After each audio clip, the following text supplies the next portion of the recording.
الله أكبر الله أكبر.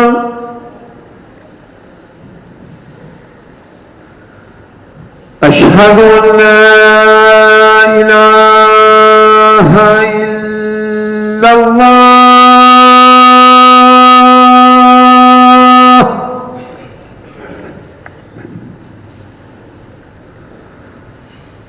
أشهد أن لا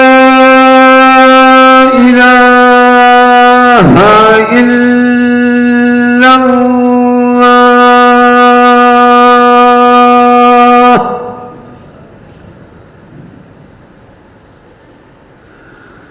أشهد أن محمدًا رسول الله.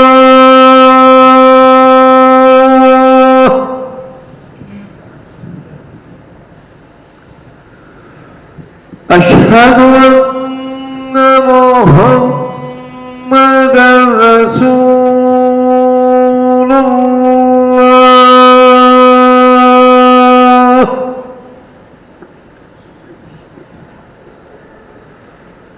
حي على الصلاة.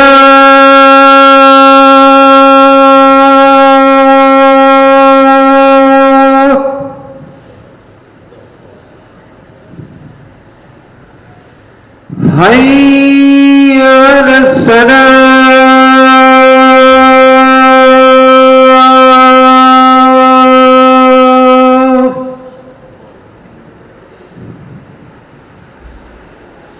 حي على الفلاح.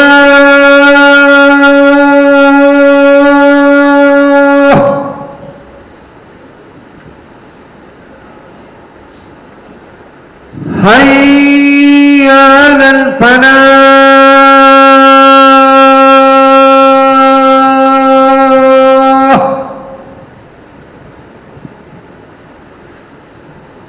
الله أكبر الله أكبر. لا إله إلا الله.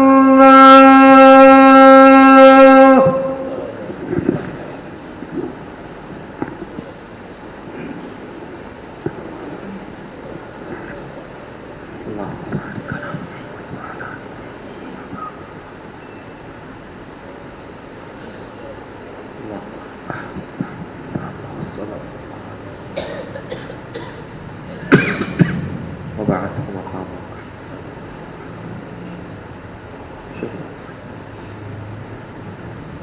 رضيت بالله.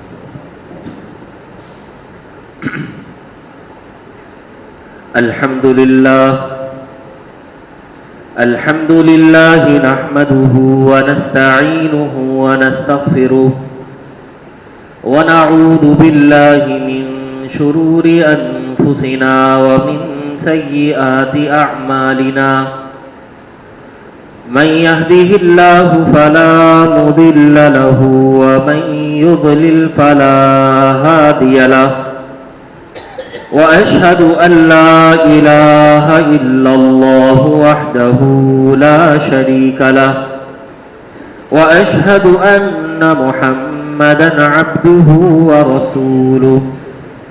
أما بعد فإن خير الحديث كتاب الله وخير الهدي هدي محمد صلى الله عليه وسلم وشر الأمور محدثاتها وكل محدثة بدعة وكل بدعة ضلالة وكل ضلالة في النار. أعوذ بالله السميع العليم من الشيطان الرجيم. من ذا الذي يقرض الله قرضا حسنا فيضاعفه له أضعافا كثيرة والله يقبض ويبسط وإليه ترجعون. تمام تعریفات، تسبیحات، تمجیدات اور کل ستائش اللہ وحدہ لا شریک لہ کے لیے ہے۔ وہ اللہ رب العالمین جو تمام بادشاہوں کا بادشاہ ہے، سارے زبردستوں کا زبردست ہے، حاکم اعلیٰ ہے، خالق کائنات ہے، ہمارا رازق ہے، ہماری بیماروں کو شفا عطا کرنے والا ہے، بے اولادوں کو اولاد عطا کرنے والا ہے۔ اللہ تعالیٰ کی جتنی بھی حمد و ثنا بیان کی جائیں کم ہیں، اور ساتھ ہی میرے اور آپ کے پیارے نبی آخر الزماں، خاتم النبیین، امام الانبیاء، شافع روز جزا، ساقی روز کوثر، محمد الرسول اللہ صلی اللہ علیہ وآلہ وسلم پر بے شمار انگنت لا تعداد درود و سلام ہو، صلی اللہ علیہ وعلا آلہ وصحبہ وسلم۔ آپ کے سامنے سورہ بقرہ کی ایک آیت کریمہ تلاوت کی گئی ہے، جس کا موضوع ہے قرض۔ انشاءاللہ آج کے خطبے میں قرض کے حوالے سے گفتگو فرمائیں گے۔ اگرچہ یہ ایک بہت وسیع اور بہت طویل موضوع ہے، لیکن اللہ کی توفیق سے جتنا ہو سکا انشاءاللہ اس خطبے میں آپ کے سامنے بیان کروں گا۔ قرض کی مشروعیت سے متعلق بہت سی روایات ہمیں ملتی ہیں کہ جن میں اللہ کے رسول صلی اللہ علیہ وسلم نے بھی قرض کا معاملہ کیا، اور صحابہ کرام نے بھی آپس میں ایک دوسرے سے قرض کا معاملہ کیا ہے۔ نبی کریم صلی اللہ علیہ وسلم نے متعدد مرتبہ قرض لیا۔ اس بارے میں بہت ساری احادیث ہیں، جن میں سے صرف ایک حدیث آپ کے سامنے پیش کروں گا۔ امام نسائی اور امام ابن ماجہ رحمہ اللہ نے اپنی اپنی کتابوں میں اس روایت کو بیان کیا ہے کہ عبداللہ بن ابی ربیعہ مخزومی رضی اللہ تعالی عنہ سے روایت ہے کہ انہوں نے بیان کیا کہ استقرض من النبی صلی اللہ علیہ وسلم 40,000، کہ نبی کریم صلی اللہ علیہ وسلم نے مجھ سے 40,000 بطور قرض لیے۔ فجاء مالہ فدفعہ الی، پھر جب اللہ کے رسول صلی اللہ علیہ وسلم کے پاس مال آیا تو اللہ کے رسول صلی اللہ علیہ وسلم نے پہلی فرصت میں فوری طور پر اپنا قرض ادا کیا۔ وقال، اور آپ صلی اللہ علیہ وسلم نے فرمایا، بارک اللہ لک فی اہلک و مالک، میں نے اللہ کے رسول صلی اللہ علیہ وسلم کو قرض دیا، اللہ کے رسول صلی اللہ علیہ وسلم نے مجھے قرض ادا کرتے ہوئے یہ دعا دی کہ بارک اللہ لک، اللہ تعالیٰ تم میں برکت پیدا کرے، فی اہلک، تمہارے گھر والوں میں بھی برکت پیدا کرے، ومالک، اور تمہارے مال میں بھی برکت پیدا کرے۔ تو اس کا مطلب یہ ہے کہ جب مقروض قرض ادا کرے تو جس نے قرض دیا ہے اسے دعا بھی دینی چاہیے کہ اس نے آپ کے ساتھ مدد کی ہے، ہیلپ کی ہے۔ انما جزاء السلف الحمد والادا، نبی کریم صلی اللہ علیہ وسلم نے فرمایا یقیناً قرض کا بدلہ قرض خواہی کی تعریف کرنا اور ادا کرنا ہے۔ قرض خواہی کی تعریف کرنا، جس نے قرض دیا ہے آپ کو، آپ اس کا شکریہ ادا کریں اور اس کا مال اسے واپس لوٹا دیں۔ تو اس حدیث سے ہمیں قرض کے جواز کی دلیل ملتی ہے کہ آپس میں ایک دوسرے سے قرض لیا جا سکتا ہے۔ آپ صلی اللہ علیہ وسلم کے عہد مبارک کے بعد صحابہ کرام نے ایک دوسرے سے آپس میں قرض لیا۔ چنانچہ امام مسلم رحمہ اللہ کعب بن مالک سے روایت کرتے ہیں رضی اللہ عنہ کہ بلا شبہ انہوں نے رسول صلی اللہ علیہ وسلم کے عہد میں ابن ابی حدر سے اپنے قرض کی واپسی کا مسجد میں تقاضا کیا۔ مشہور واقعہ ہے کہ دو صحابی آپس میں مسجد میں لین دین کے بارے میں لڑ رہے تھے، مسجد میں شور ہو گیا تھا، وہ اصل میں قرض کا معاملہ تھا کہ ایک صحابی جو ہے وہ قرض نہیں ادا کر رہے تھے وقت پر، اور دوسرے صحابی انہیں کہہ رہے تھے کہ جی میرا قرض ادا کرو، میرا قرض ادا کرو۔ چنانچہ مسجد میں شور شرابہ ہو گیا تو اللہ کے رسول صلی اللہ علیہ وسلم نے حجرے سے اپنا چہرہ مبارک نکالا اور کہا کہ جی، اشارہ کیا کہ انہیں آدھا معاف کرو، اور پھر ابن ابی حجر سے کہا کہ جی اب جو باقی ہے اس کو فوری طور پر ادا کرنے کی کوشش کرو، یہ نہیں ہے کہ تم ٹالے جا رہے ہو ٹالے جا رہے ہو ٹالے جا رہے ہو۔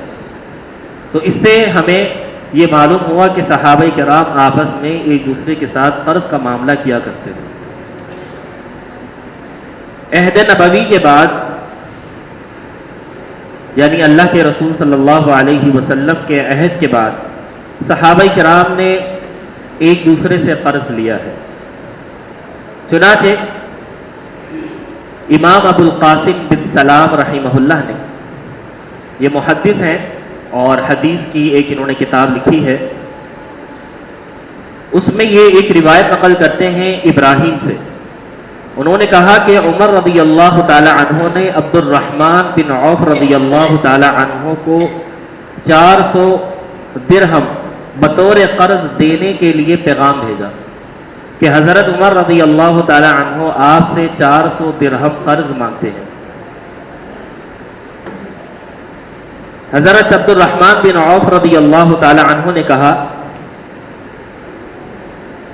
اتستسلفنی وعندک بیت المال، کیا آپ مجھ سے قرض مانگ رہے ہیں جبکہ آپ کے پاس بیت المال موجود ہے؟ آپ مجھ سے کیوں قرض مانگ رہے ہیں؟ بیت المال سے لے لیں جتنا آپ کو چاہیے۔ الا تأخذ منه ثم ترده، آپ اس سے جتنا لینا چاہیں لے لیں اور پھر بعد میں واپس بیت المال میں ڈال دیں۔ حضرت عمر رضی اللہ تعالی عنہ نے آگے سے جواب دیا انی اتخوف ان یصیبنی قدری، مجھے اس بات کا اندیشہ ہے کہ میری موت آ جائے، فتقول انت واصحابک، اور تمہارے ساتھی یہ کہیں اترکوا ھذا امیر المؤمنین، یہ امیر المؤمنین کے لیے چھوڑ دو۔ آج ہمارے یہاں کیا ہوتا ہے، ہمارے یہاں ایک دوسرے کو مشورہ دیا جاتا ہے کہ جی بیت المال ہے نا، بیت المال سے قرض لے لیں، آپ نے تو زکاتیں دی تھیں، اس میں آپ کا ہی تو مال ہے، حالانکہ وہ آپ کا مال نہیں ہے، وہ اللہ کا مال ہے، زکوٰۃ اللہ کا مال ہوتا ہے، آپ کا مال نہیں ہوتا۔ تو ہمارے یہاں ایک غلط کانسیپٹ پایا جاتا ہے، ایک غلط روش پائی جاتی ہے کہ جی بیت المال ہے، سب کچھ بیت المال سے کر لیتے ہیں، یہ قرض لے لیتے ہیں، جب دل چاہے گا دے دیں گے۔ نہیں، یہ غلط ہے۔ امیر المومنین ہے، امیر المومنین ہے، بیت المال ان کے ہاتھ میں ہے، لیکن وہ پھر بھی کیا کہہ رہے ہیں، میں عبد الرحمن بن عوف سے قرض لینا چاہتا ہوں، کہیں ایسا نہ ہو کہ میں اس دنیا سے چلا جاؤں اور مجھ پر قرض رہ جائے اور لوگ میرے عہدے کو دیکھ کر، میرے مقام کو دیکھ کر میرا قرض معاف کر دیں۔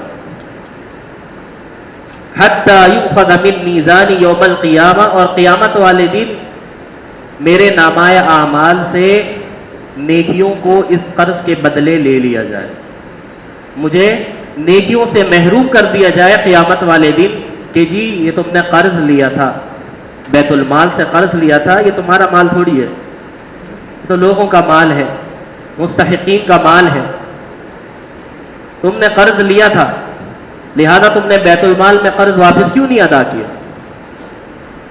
تم نے بیت المال کا قرض، یا تم نے بیت المال سے قرض لیا، وہ تم نے کیوں نہیں واپس ادا کیا؟ تو قیامت والے دن میری پکڑ نہ ہو جائے، اس لیے میں بیت المال سے قرض نہیں لے رہا۔ وَلَكِنِّي أَتَسَلَّفُهَا مِنْكَ لِمَا أَعْلَمُ مِنْ شُحِّكَ، لیکن مجھے معلوم ہے کہ تم اے عبد الرحمن آپ اپنے مال سے بڑی محبت کرتے ہیں، اگر میرا انتقال بھی ہو گیا نا، آپ میری اولاد کے پاس پہنچ جائیں گے، بھئی تمہارے والد نے اتنا قرض لیا تھا، لاؤ واپس دو۔ فَإِذَا مِتُّ اگر میرا انتقال ہو گیا جِئْتَ فَاسْتَوْفَيْتَهَا مِن مِيرَاثِي تو آپ اس کو میری میراث سے میری اولاد سے طلب کر لیں گے. اس لیے میں آپ سے قرض لینا چاہ رہا ہوں, میں بیت المال سے قرض نہیں لینا چاہ رہا ہوں.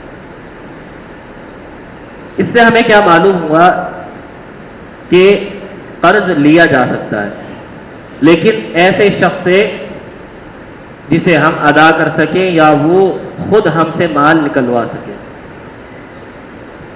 ایسی جگہ سے قرض لینا مناسب نہیں ہے جہاں پر آپ ادائیگی اس سوچ سے نہیں کر رہے کہ جی مجھے تو معاف ہو جائے گا, مجھے تو معاف ہو جائے گا. تو یہ روش غلط ہے. ایسے لوگوں کی پھر قیامت والے دن پکڑ ہے اس حدیث کے مطابق.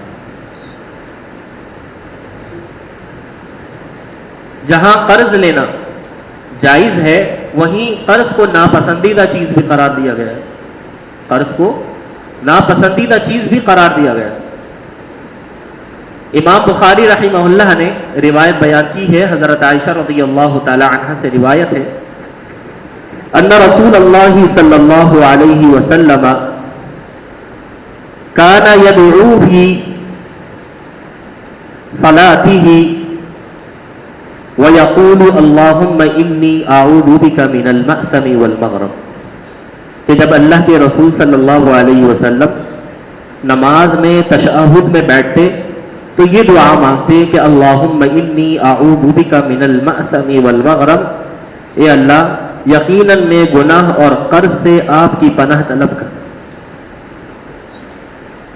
کسی کہنے والے نے عرض کیا ما اکثر ما تستعید یا رسول اللہ من المغرب, اللہ کے رسول صلی اللہ علیہ وسلم کیا وجہ ہے کہ آپ قرض سے اتنی پناہ مانگتے ہیں, قرض سے پناہ مانگتے ہیں, آپ بہت زیادہ کثرت سے قرض سے پناہ مانگتے ہیں. اللہ کے رسول صلی اللہ علیہ وسلم نے فرمایا بات یہ ہے ان الرجل اذا غرم حدث فکذب, جب انسان مقروض ہو جاتا ہے تو جب وہ بات کرتا ہے تو پھر جھوٹ بولتا ہے. جب ادائیگی کی بات آتی ہے تو جس سے قرض لیا ہوتا ہے مقروض اس سے بار بار جھوٹ بولتا ہے. ووعد فاخلف, وہ وعدہ کر لیتا ہے کہ جی ہاں انشاءاللہ میرا وعدہ ہے کہ میں آپ کو فلاں دن آپ کے پیسے لوٹا دوں گا. فاخلف, پھر اس وعدے کی خلاف ورزی کرتا ہے. اور یہ بات آپ کو معلوم ہے,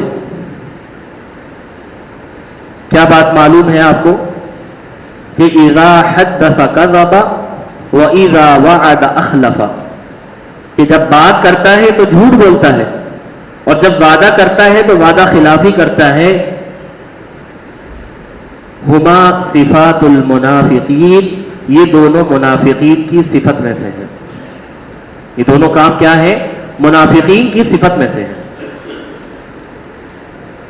امام نسائی رحمہ اللہ انس رضی اللہ تعالی عنہ کی روایت نقل کرتے ہیں کہ انہوں نے کہا کہ کان لرسول اللہ صلی اللہ علیہ وسلم دعوات لا يدعوهن اللہم انی اعوذ بک من الہم والحزن والعجز والکسل والبخل والجبن والدین وغلبۃ الرجال, کہ اللہ کے رسول صلی اللہ علیہ وسلم کی کچھ دعاؤں میں یہ دعا بھی شامل تھی کہ اللہ کے رسول صلی اللہ علیہ وسلم کہتے تھے اللہم انی اعوذ بک, اے اللہ میں آپ کی پناہ میں آتا ہوں, من الہم والحزن, غم اور رنج سے, والعجز والکسل, عاجز ہو جانے سے کہ میں عاجز ہو جاؤں, مجھ سے وہ کام نہ ہو سکے, اور سستی سے, والبخل والجبن, بخیلی سے اور بزدلی سے, والدین وغلبۃ الرجال, قرض سے اور لوگوں کے غالب آنے سے. اسی طرح اللہ کے رسول صلی اللہ علیہ وسلم یہ دعا بھی مانگا کرتے تھے اللہم انی اعوذ بک من غلبۃ الدین وغلبۃ العدو وشماتۃ الاعداء، کہ اللہ میں آپ کی پناہ میں آتا ہوں کہ یہ کہ قرض مجھ پر غالب آ جائے، دشمن مجھ پر غالب آ جائے اور میری بے بسی پر دشمن مجھ پر ہنسے۔ تو ان احادیث سے ہمیں معلوم ہوتا ہے کہ جی قرض لینا ناپسندیدہ عمل ہے، اگرچہ جائز ہے لیکن پھر بھی ناپسندیدہ عمل ہے۔ امام مالک رحمہ اللہ نے امیر المؤمنین عمر بن خطاب رضی اللہ تعالی عنہ سے روایت نقل کی ہے کہ انہوں نے کہا ایاکم والدین، دیکھو قرض سے بچے رہنا، قرض لینے سے بچے رہنا، خواہ مخواہی میں لوگوں سے قرض مانگتے نہیں پھرنا۔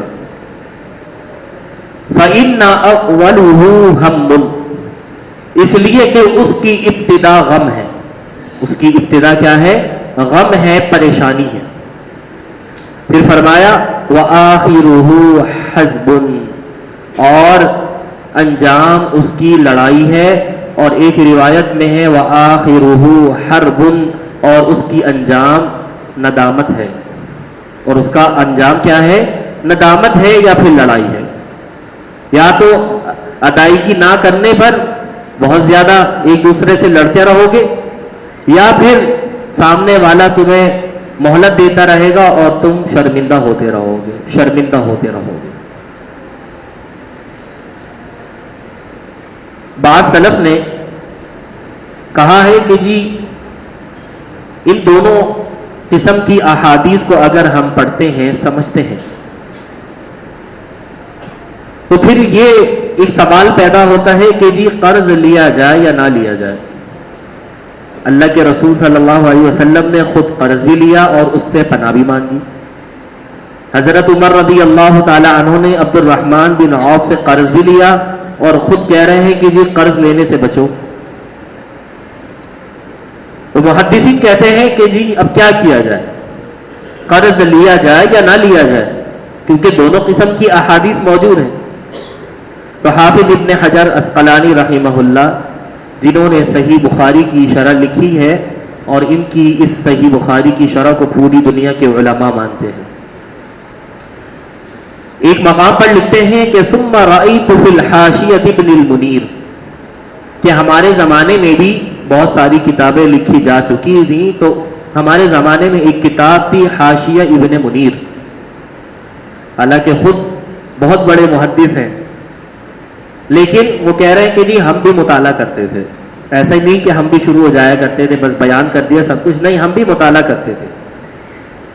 تو میں نے حاشیہ ابن منیر میں دیکھا کہ لا تناقض بین الاستعاذۃ من الدین و جواز الاستدانۃ، کہ قرض سے پناہ مانگنے اور قرض لینے کے جواز میں کوئی تعارض نہیں ہے، کسی قسم کا کوئی تعارض نہیں ہے۔ لأن الذی استعیذ منہ غوائل الدین، جس چیز سے پناہ طلب کی گئی ہے وہ قرض کی مصیبتیں ہیں۔ وہ کیا ہیں؟ قرض کی مصیبتیں ہیں، اور جو شخص قرض لے اور ان سے محفوظ رہے تو ان کو اللہ تعالیٰ اپنی پناہ عطا کرتا ہے اور ان کے انجام کو خیر والا بناتا ہے، ان کے انجام کو خیر والا بناتا ہے، یعنی وہ وقت پر قرض کی ادائیگی کر دیتے ہیں۔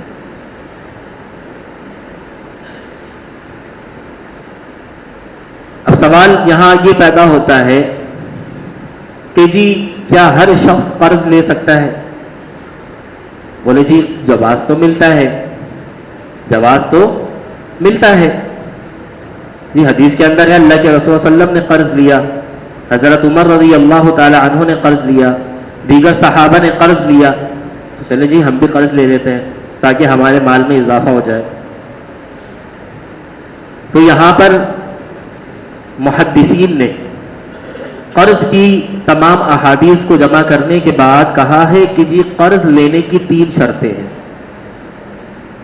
اگر کسی شخص میں وہ 3 شرطیں پائی جاتی ہوں تو وہ قرض لے سکتا ہے، اور اگر اس میں ایک شرط بھی نہیں پائی جاتی تو وہ قرض نہیں لے سکتا۔ پہلی شرط یہ ہے کہ قرض لینے کا معقول اور جائز سبب ہو، معقول اور جائز سبب ہو،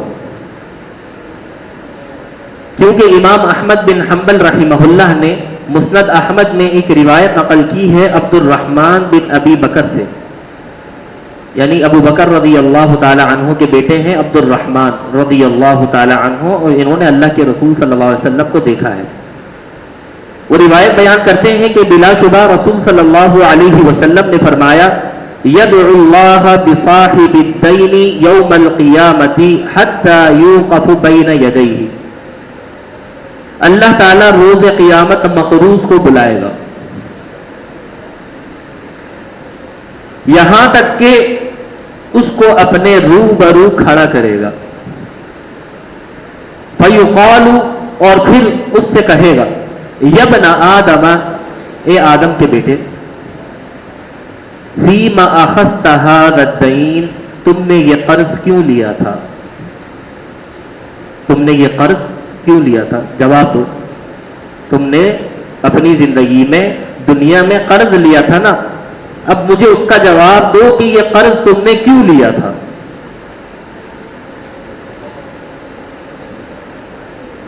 وفیما ضیعت حقوق الناس، اور یہ بتاؤ کہ تم نے لوگوں کے حقوق کو کیوں برباد کیا، کیوں ہلاک کیا، کیوں ضائع کیا؟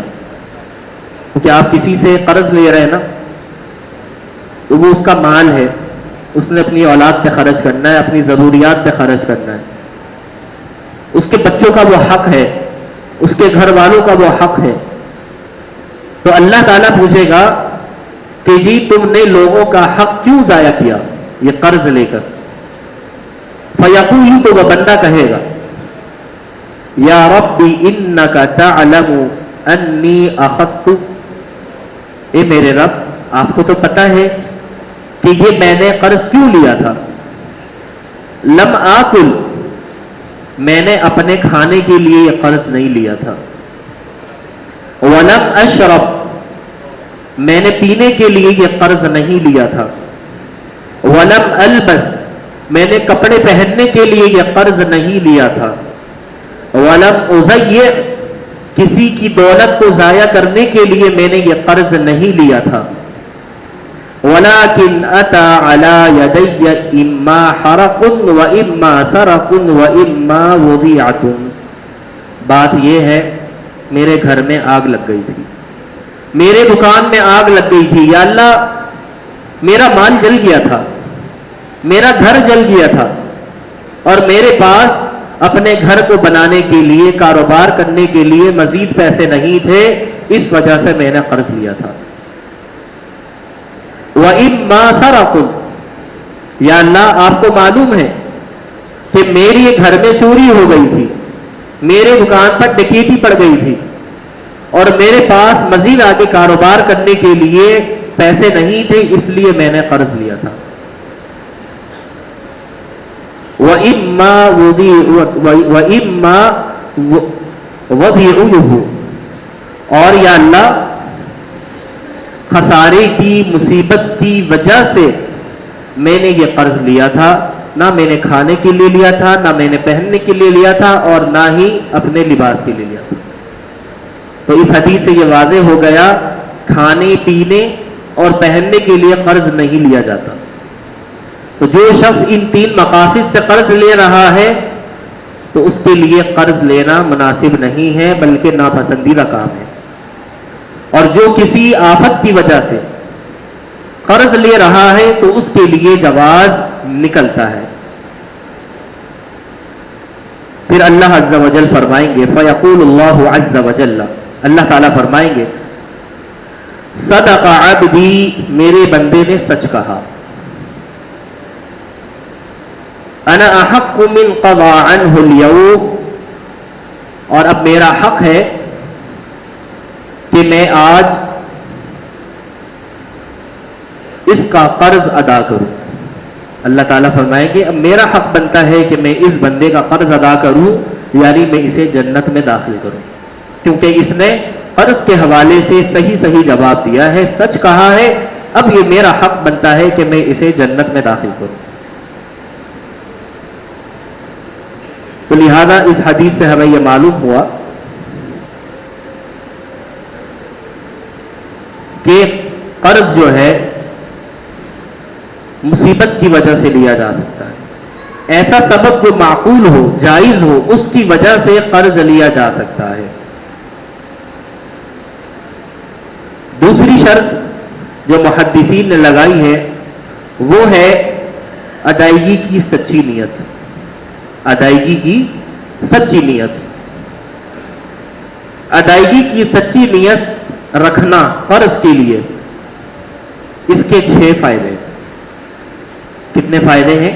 اس کے 6 فائدے۔ جب آپ کسی سے قرض لیتے ہیں اور ادائیگی کی سچی نیت رکھتے ہیں کہ جی انشاءاللہ میں وقت پر اس کو ادا کروں گا، تو آپ کو اس کے 6 فائدے نصیب ہوں گے۔ ان میں سے پہلا فائدہ انشاءاللہ دوسرے خطبے میں آپ کے سامنے ذکر کروں گا۔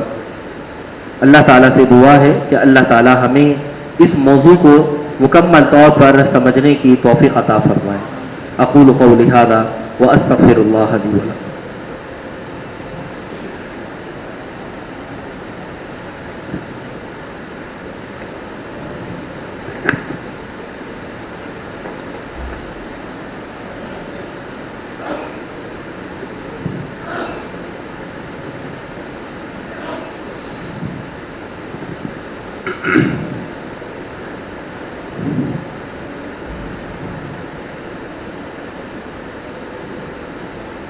نحمده ونصلي على رسوله الكريم اما بعد۔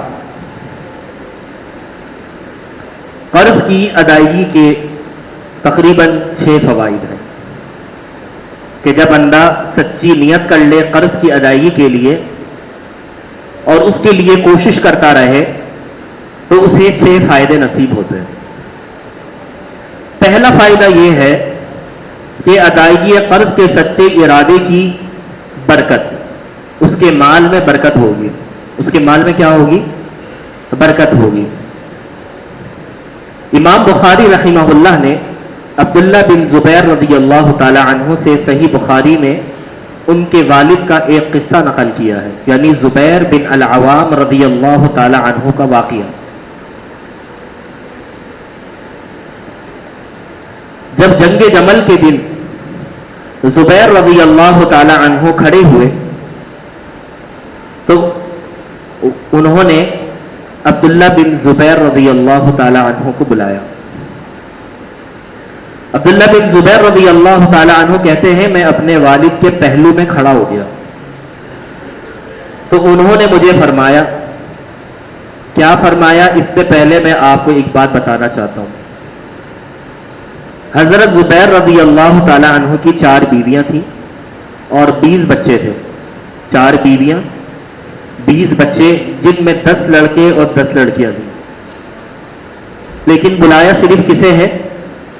صرف عبداللہ بن زبیر رضی اللہ تعالیٰ عنہ کو بلایا ہے، باقی کسی بیٹے کو نہیں بلایا۔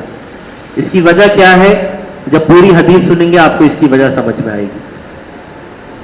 بلایا، فرمایا یا بنیا، اے میرے بیٹے، انہ لا یقتل اليوم الا ظالم او مظلوم، بیٹا جنگ جمل کا وقت ہے، آج کے دن یا تو مجھے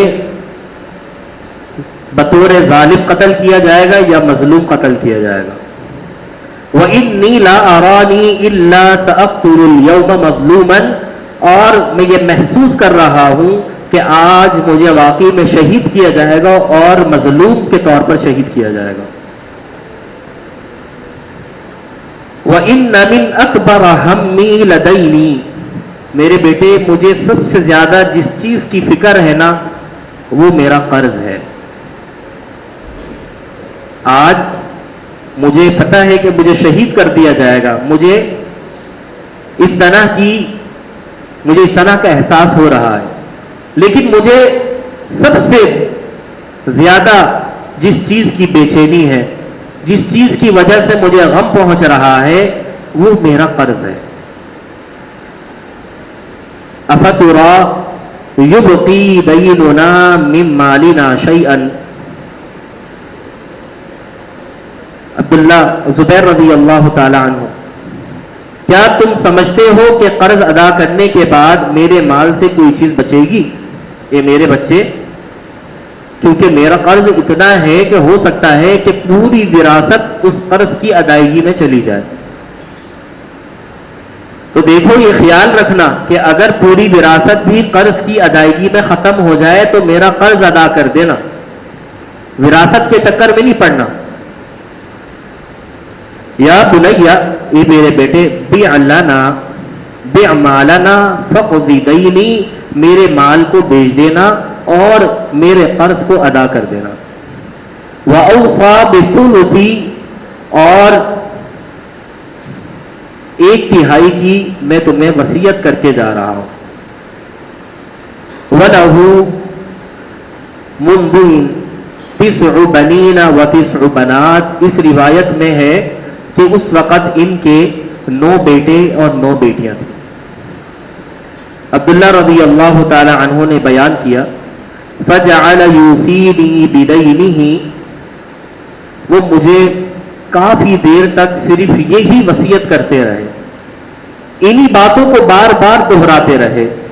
وَيَقُولُ، اور انہوں نے کہا، یا بنی ان عجزت عنہ فی شیء، اگر تم میرے قرض کو اتارنے میں عاجز آ جاؤ، تمہیں مشکل لاحق ہو، فاستعن علیہ مولایا، تو پھر میرے مولا سے مدد مانگ لینا.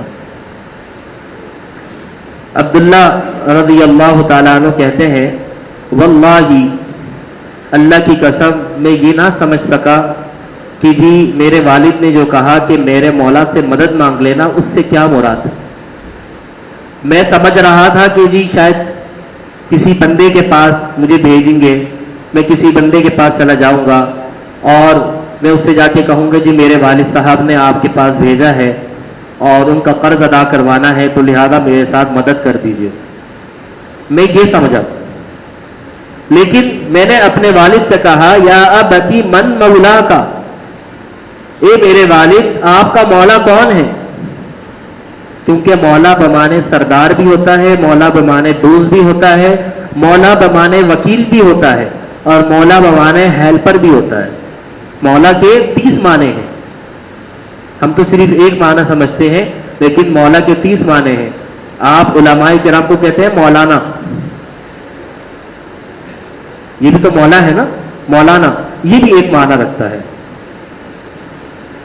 حضرت زبیر رضی اللہ تعالی عنہ نے فرمایا، اللہ، میرا مولا اللہ ہے، میرا مولا کوئی انسان نہیں ہے، میرا مولا اللہ ہے. تو لہذا عبداللہ رضی اللہ تعالی عنہ نے بیان کیا، فواللہ ما وقعت من قربت من دینہ الا قلت یا مولا الزبیر اقض عنہ دینہ. اللہ کی قسم، میں ان کے قرض کے معاملے میں جب بھی پریشانی میں مبتلا ہوا مگر میں نے یہ الفاظ ادا کیے، اے زبیر کے مولا، زبیر کا قرض ادا کر دے. کہتے ہیں فقضہ، تو اس وقت الحمدللہ سبب بن گئے اور زبیر کا قرض ادا ہو گیا. مدد کس سے مانگنی ہے؟ آپ نے اللہ سے مانگنی ہے. اس حدیث میں آپ کو بہت سارے طریقے سمجھائے جا رہے ہیں. چنانچہ زبیر رضی اللہ تعالی عنہ اسی موقع پر شہید کر دیے گئے، اور ان کا ترکہ اراضی کوئی درہم کوئی دینار نہیں تھا.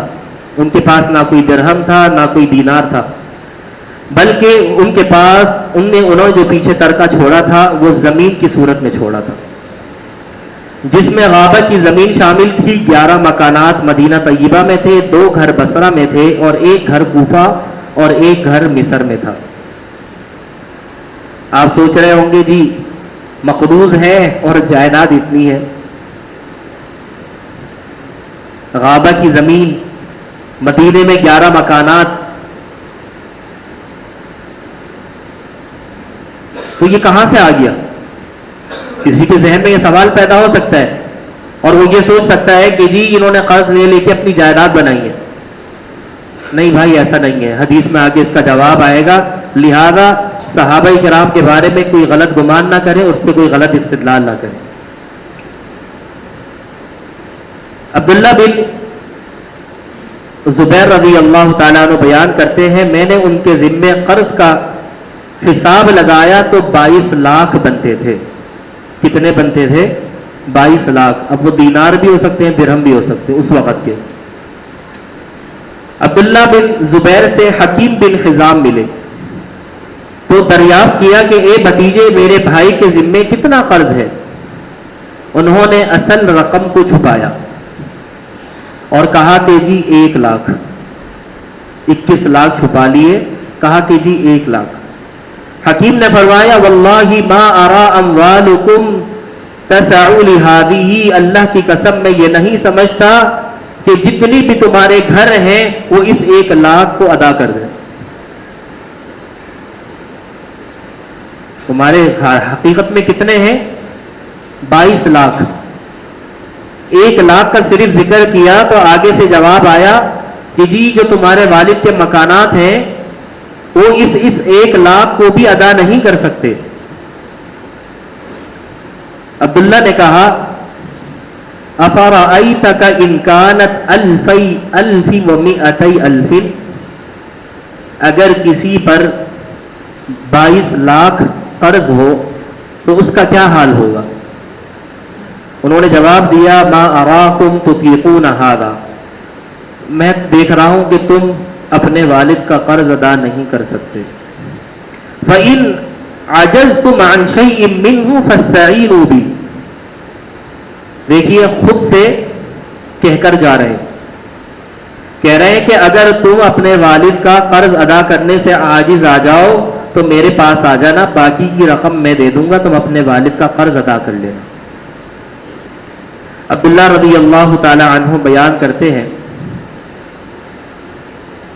کہ جب بھی مجھے قرض کی ادائیگی کے لیے ضرورت پڑی تو میں نے کسی سے مدد نہیں لی، میں نے صرف اللہ سے دعا کی، اللہ تعالیٰ نے خود ہی سبب بنا دیا. کہتے ہیں کہ زبیر رضی اللہ تعالی عنہ نے غابہ کی جائیداد 1,70,000 میں خریدی تھی. کتنے میں؟ 1,70,000 میں خریدی تھی.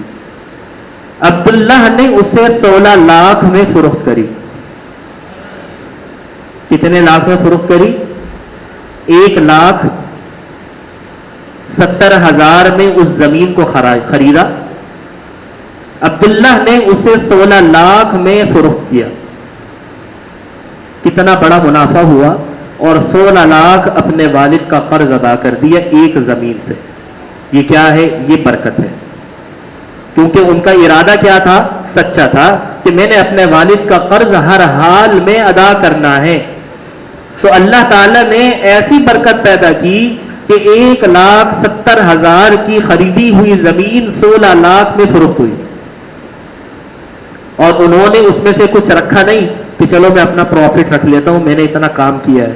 نہیں، انہوں نے وہ 16 لاکھ فوری طور پر اپنے والد کے لیے ادا کر دیے کہ جی میرے والد کا الحمدللہ 16 لاکھ قرض ادا ہو گیا.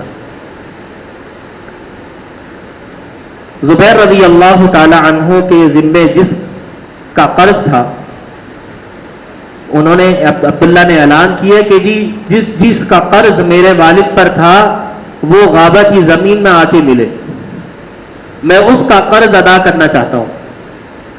چنانچہ عبداللہ بن جعفر آئے اور ان کے زبیر کے ذمے 4 لاکھ تھے. عبداللہ نے انہیں کہا کہ جی یہ حصہ 4 لاکھ کا ہے، یہ آپ کا ہوا، اور الحمدللہ میرے والد کا قرض ادا ہو گیا. عبداللہ نے زبیر، اچھا اب یہاں پر دیکھیے، عبداللہ بن جعفر رضی اللہ تعالیٰ عنہ نے کہا کہ جی ایسا کرو، یہ میں آپ کے والد پر نہ معاف کرتا ہوں 4 لاکھ، یہ میں آپ کے والد پر کیا کر رہا ہوں؟ معاف کر رہا ہوں. عبداللہ رضی اللہ تعالیٰ عنہ نے کہا نہیں، آپ معاف نہ کیجیے، آپ اپنا حق لیجیے. میرے والد نے کہا تھا کہ میرا جو قرض ہے وہ ادا کرنا ہی کرنا ہے، کسی سے معاف نہیں کروانا تم نے.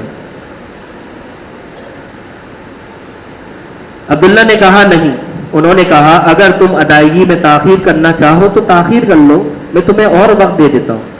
کہنے لگے نہیں، یہ زمین آپ کی 4 لاکھ کی ہے، یا آپ لے لیجئے، مجھے تاخیر بھی نہیں چاہیے. چنانچہ ابن جعفر نے کہا کہ اس زمین میں سے میرے حصے کا قطعہ مقرر کر دو. عبداللہ نے کہا آپ کے لیے یہاں سے یہاں تک کا حصہ ہے, یہ آپ کے 4 لاکھ ادا ہو گئے. عبداللہ نے ان کی زمین اور مکانات میں سے فروخت کر کے ان کا مکمل قرض ادا کیا. پھر معاویہ رضی اللہ تعالی عنہ کے پاس آئے. ان کے ہاں عمر بن عثمان, منذر بن زبیر اور ابن زعمہ تھے. معاویہ رضی اللہ تعالی عنہ نے پوچھا کہ جی غابہ کی زمین کی قیمت کیا مقرر ہوئی ہے؟ انہوں نے جواب دیا کہ جی ہر حصے کی 1 لاکھ.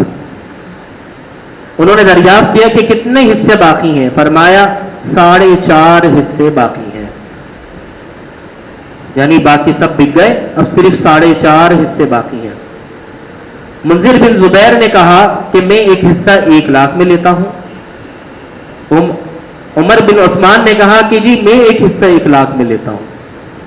ابن زعمہ نے کہا کہ جی ایک حصہ میں 1 لاکھ میں لیتا ہوں. اور پھر امیر معاویہ رضی اللہ تعالی عنہ نے پوچھا جی اب کتنے رہ گئے؟ انہوں نے بولا جی 1.5 حصہ رہ گیا. امیر معاویہ نے کہا کہ اسے 1.5 لاکھ میں لیتا ہوں. چنانچہ پوری زمین فروخت ہو گئی. اللہ تعالیٰ نے خود بخود ان کی زمین بکوا دی. انہیں تلاش نہیں کرنا پڑا کہ جی میں نے اپنے والد کا قرض ادا کرنا ہے, آپ میری زمین خرید لیں, میں زمین فروخت کر رہا ہوں, میری زمین خرید لیں. نہیں, انہیں یہ بھی نہیں کرنا پڑا, بلکہ وہ آئے, ان سے خود سوال کیا گیا اور خود لوگوں نے کہا کہ جی ہم آپ کی زمین کا اتنا حصہ ہم خریدتے ہیں, اتنا حصہ ہم خریدتے ہیں. اللہ تعالیٰ نے ان کے لیے یہ بھی مدد فرما دی. جب عبداللہ بن زبیر قرض کی ادائیگی کر چکے تو زبیر کی اولاد نے کہا کہ جی ہماری میراث ہمارے درمیان تقسیم کر دیجئے.